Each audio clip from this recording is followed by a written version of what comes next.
All right, everybody, we're live. Super excited to be here for another hangout. I have a special guest of mine calling in from the UK, Gabriel, who is writing a book on how to make money on YouTube.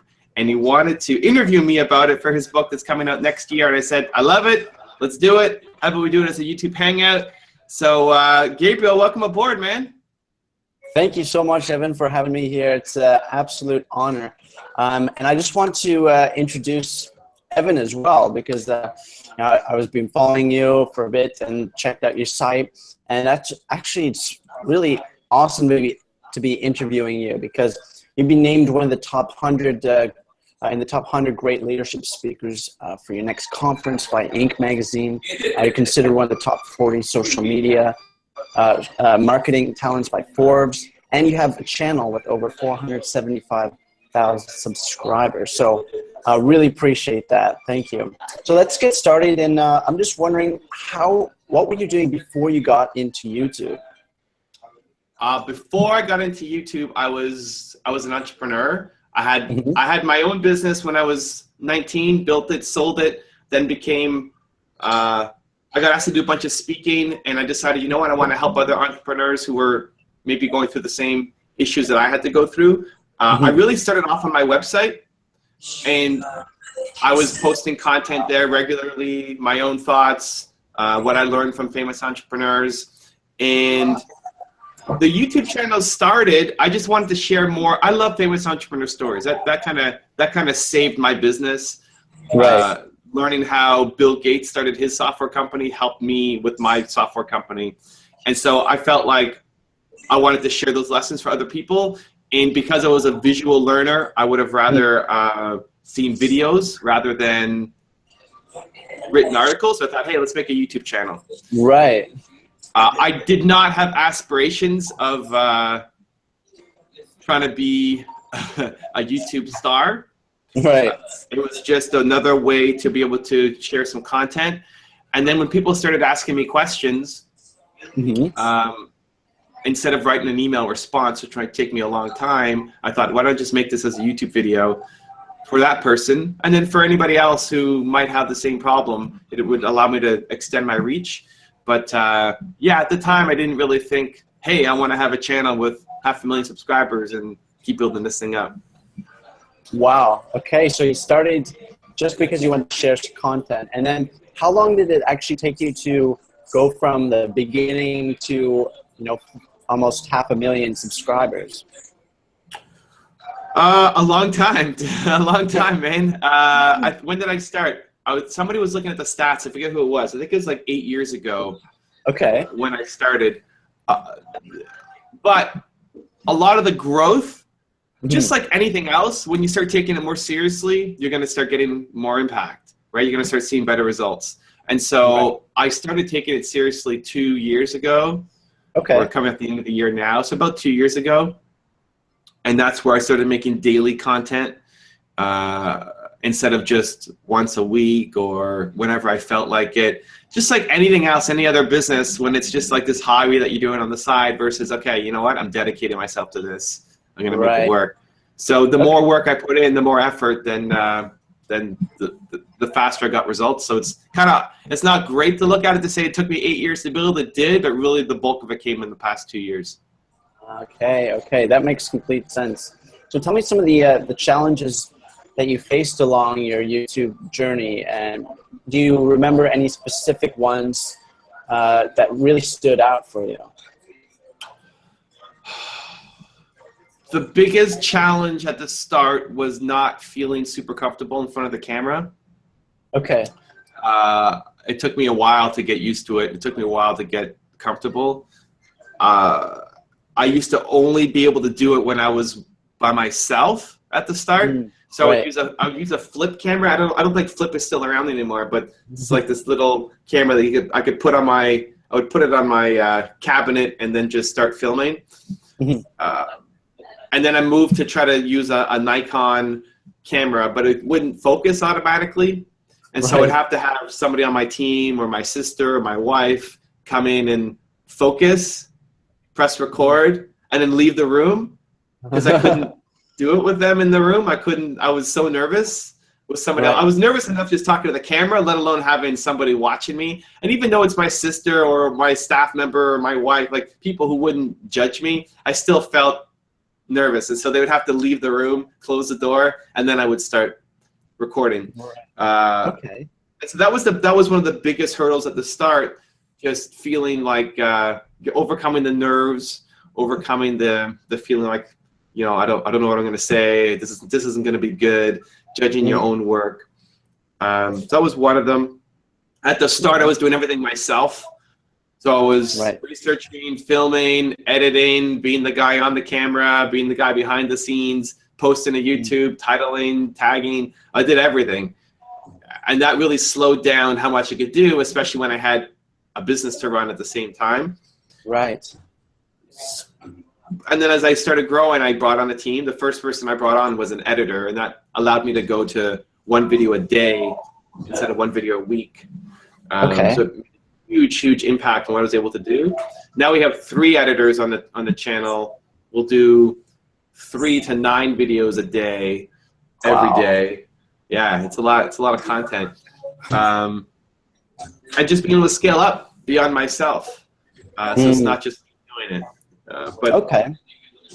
Yeah. So in terms of content, you do a variety of different ones to keep it interesting, like you talking to the camera, doing interviews, doing some slides and things like that. Tell me a bit more about how you create your content or how your team creates it. So the content really is around what's interesting for me, what I want to learn. Right. And so a huge chunk of it is around the famous entrepreneurs. I believe in modeling success. If you like look behind, you see famous entrepreneurs behind me.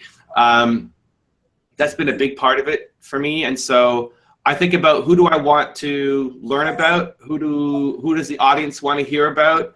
And then I start researching to try to find something that has a message. And so I think what's really important for somebody who's getting started or who wants to try to model this is think about content that will be applicable to a wide audience and then narrow down to specific. So I have a top 10 rules for success series that does really well. And I'm not really in it much. I'm just introing it and I'm doing the extra at the end. The next series I have is the Espresso series, where it's half famous entrepreneur and half me. So the entrepreneur will say something, it's the theme of the day, and then I'll say something to add on to it. Okay. And then the third kind of videos are just all me, where I'm sharing my thoughts on something.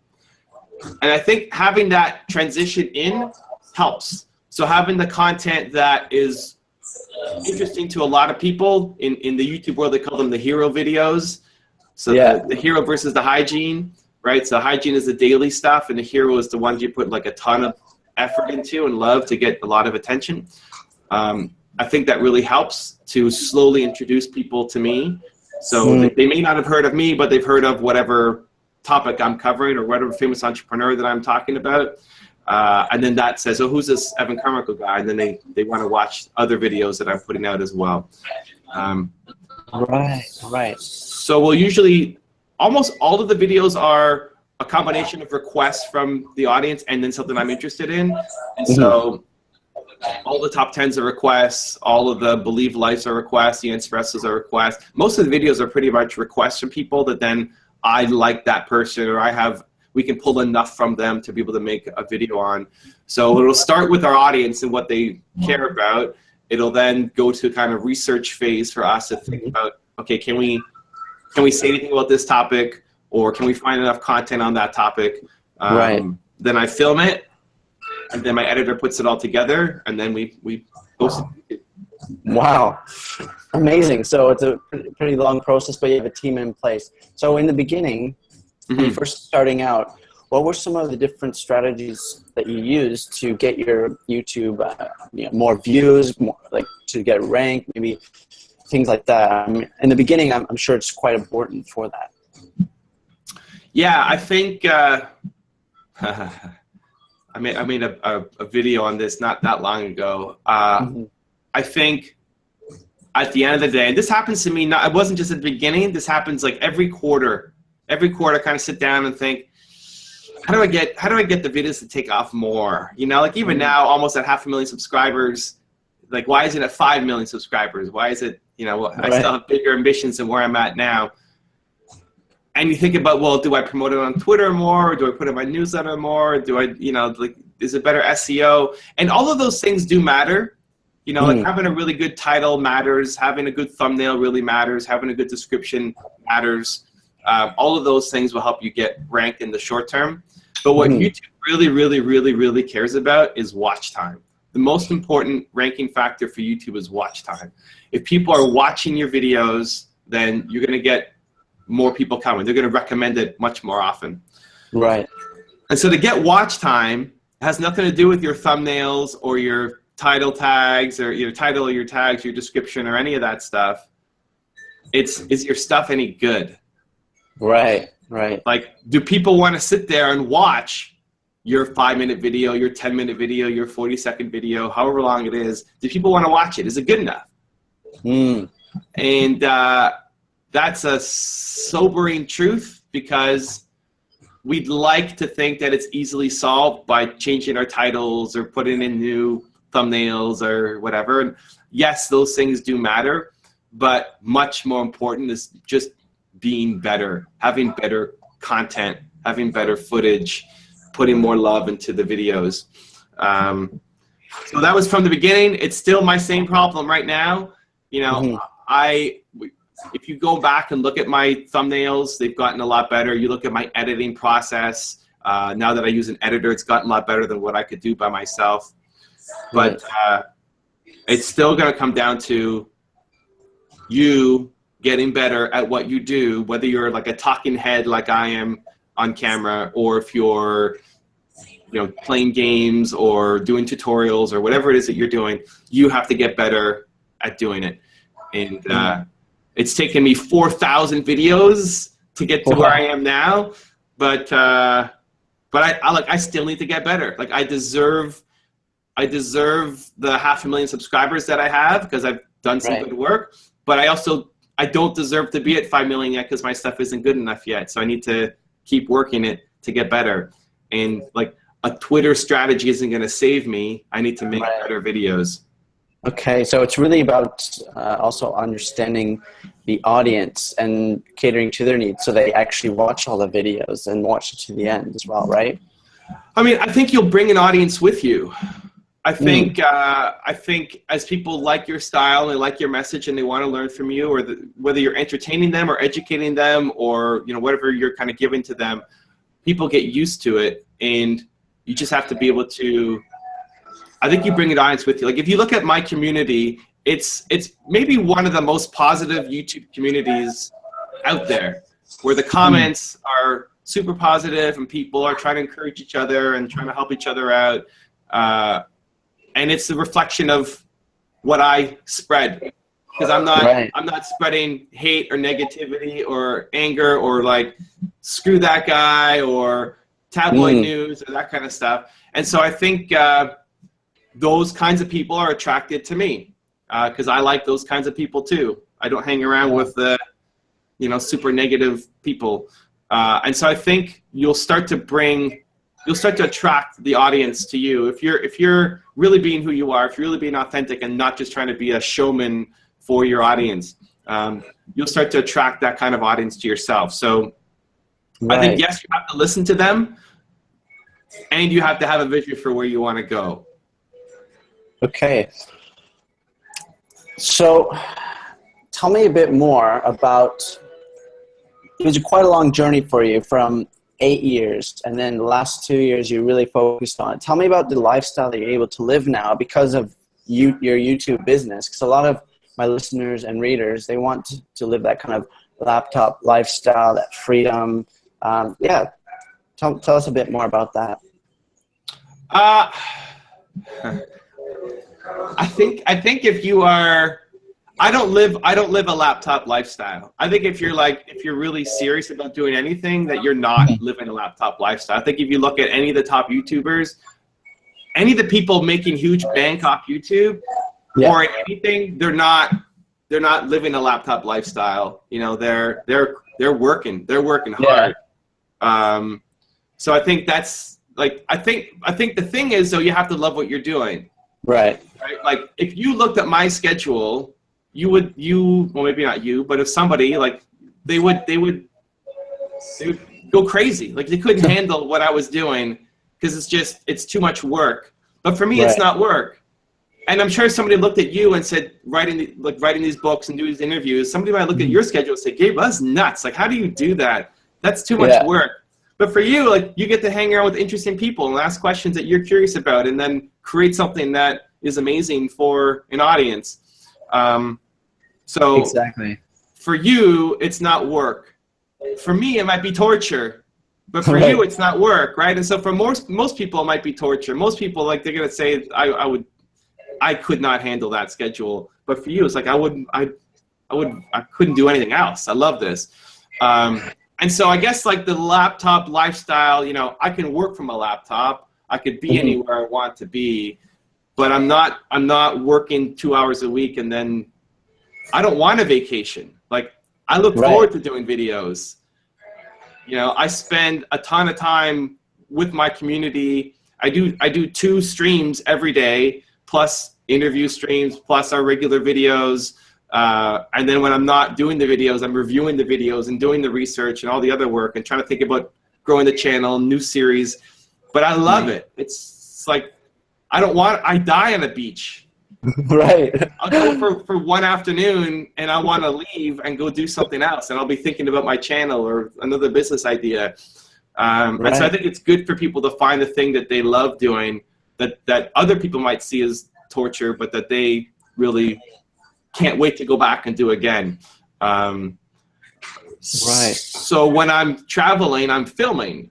You know, when I go away, if I'm speaking at an event or I'm going on vacation, I film. I bring my camera with me. I do the videos. If I'm sick, I'm doing the videos. I'll just be there with my tea and like, hey guys, you know. It's like I don't know when the last time I took a week off of my channel was, but I don't see it as a burden. Right. I love it. Right. So yeah. So maybe like my question should have been worded in terms of creating this YouTube business so that you can do what you love more and not have to do, you know, be in a job that you don't like or, you know, have to do work just to make a living. That's probably more like it because you get to contribute more. You get to do what you love every single day. Yeah, I think first of all, test it out and see if you like the process. You have to enjoy the process of it, not just the end result. If you're just chasing subscribers, you're never gonna get there because you don't enjoy the work of doing the videos. You know, I enjoy talking to my audience in the morning. I like it. I don't see it as a burden.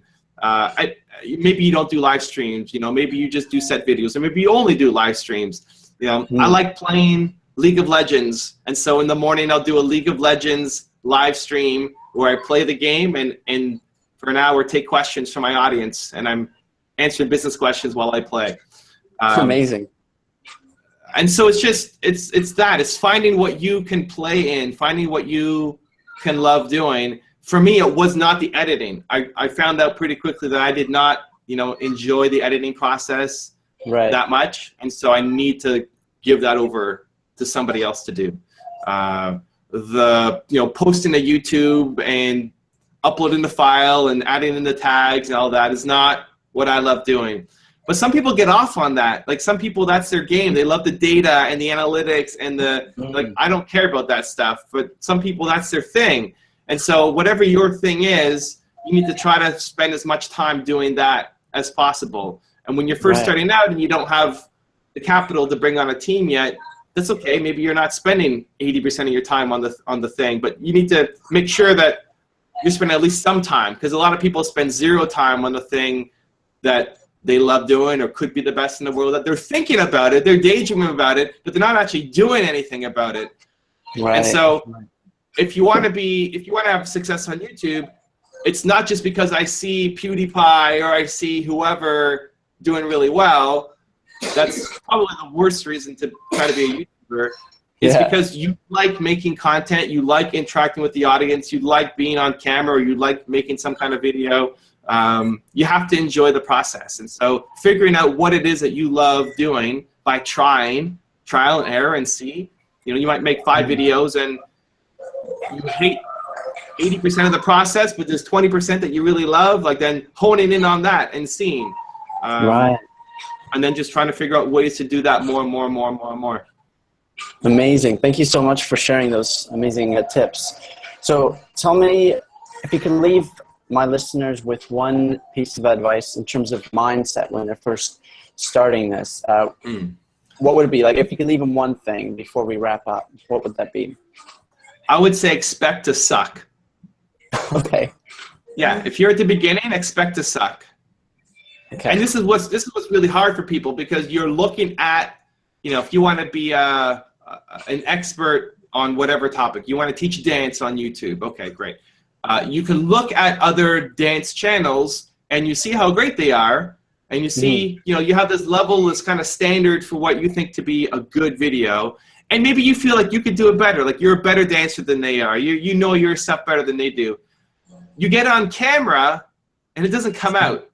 Right. Like you're nervous, or you didn't get the right angle, or you don't know how to do the effects, and you didn't say the right thing. It just, what you end up producing is not at the level that other people are doing, but you feel like you can get there. And what a lot of people do at that point is they quit. Because they see that their thing sucks, and they know it sucks, and it does suck. Right. It sucks.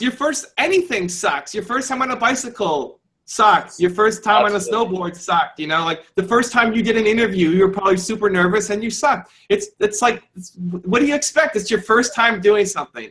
Yeah. And so people have unrealistic expectations where they think they're going to be great, and then they suck, and it's a total letdown. They never go back to it.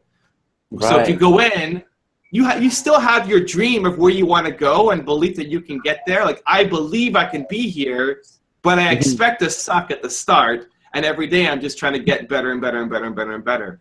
And so just comparing yourself to what you did yesterday, as opposed to comparing yourself to your idol that you look up to in the YouTube space, right, is a much healthier mindset. And I think will gear people towards more success. So expect to suck. It's okay. Amazing, amazing. I think that's a perfect place to start, and then aspire for greatness afterwards. So just to finish off, if my listeners would like to learn more about you, Evan, what are some of the channels? I mean, your YouTube channel. Do you have any other places they can connect with you? Yeah, I'm on YouTube a lot. Obviously, I'm on Twitter. I have a website. I have a newsletter. Those are the places mostly where I live. So if you just type in Evan Carmichael, you'll find me. All the different spots, whatever fits you best. Okay, fantastic. Well, really appreciate your time, and it was great meeting you and learning about your story and all the YouTube tips. So fantastic. Thank you. Cool, man. Happy to be a part of it. Now, so the book comes out in January, right? Yep, it comes out in January. I'm in the process of writing it right now, and then we'll go through the editing process in December. And basically, it will have about 12 chapters with different YouTube experts and stars. And we'll go through the story of each one, have some really great tips and insights and strategies in there for people to get started on YouTube. Is there anything I can add that, or a question you have that hasn't been answered by the YouTubers, or might be a little different or off the wall? I think you answered. I think you had some really good points there that would be a bit unique in there. And everybody has their own story. I think you did really well. I mean, I think you'll be a really unique addition to the rest. So thanks for that. Cool. All right. And then for my audience who's watching, to be able to find out more about this book and all that, where are they going? They'll go to Internet Marketing Tutorials. That's the YouTube channel. That's what it's called. And then I'll let people know on the channel when the book goes live. I love it. Well, thanks for the opportunity, Gabriel, and good luck with the book, man. All right. Thanks so much, Evan. All right. Cheers. All right. Take care.